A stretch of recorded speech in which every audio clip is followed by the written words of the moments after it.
Sediva v preko 50 let starem Libisu 180 slovenske izdelave.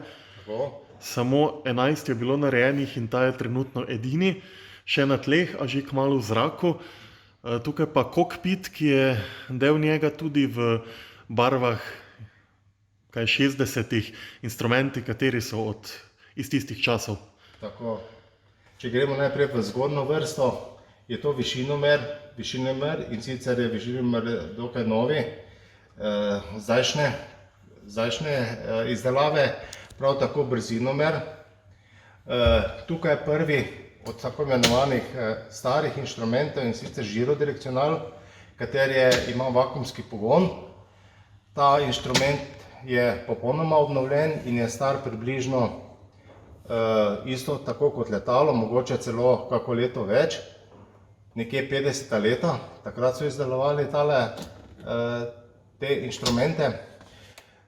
V spodnji vrsti je variometer, nam pokaže dviganje in spuščanje.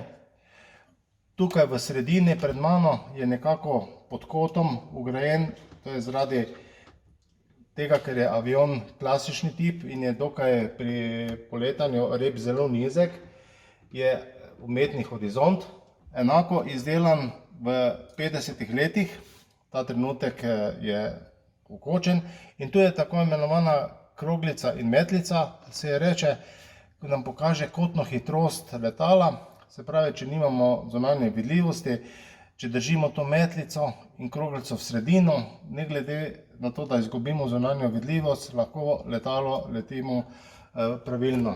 Ni nevarnosti, da pademo v nekontroliran let.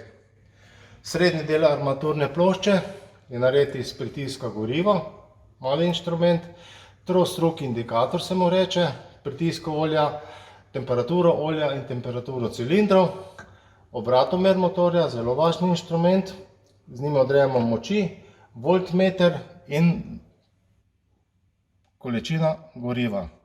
Desni del armaturne plošče je pa popolnoma spremenjen zaradi zakonodaje in trenutnih predpisov, da letalo leti. Tukaj pride vgrajena radijska postaja, tukaj je radarski odzivnik transponder, to imamo za slušalke, interkom, tu so pa različna stikala za vklop določenih stvari, katere pač zaenkrat še nimamo označeno, in varovalke na desni strani. Tako da pozneje bo potem pisalo, kaj je kaj, da se tudi pilot ne zmoti. Tako.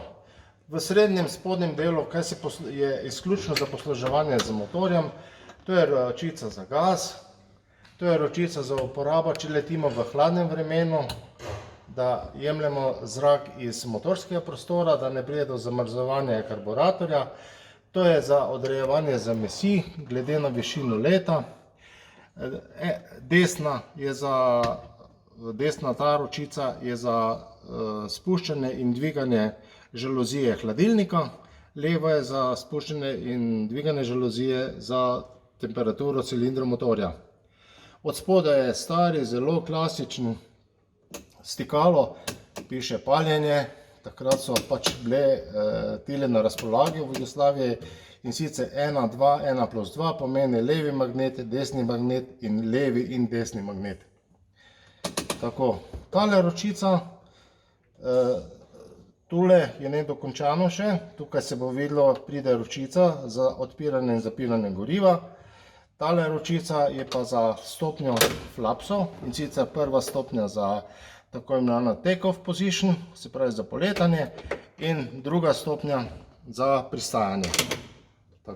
Tale ročica tukaj je za trimanje letala po višini, tukaj še pa pridejo določene stvari, katere so še v fazi izdelave.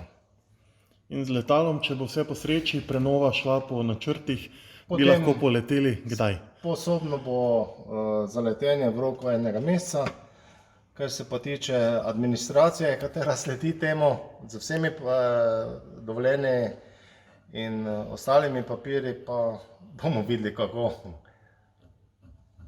Ampak vsekakor so načrti še za letos, ne? Tako, vsekakor pa še za letos.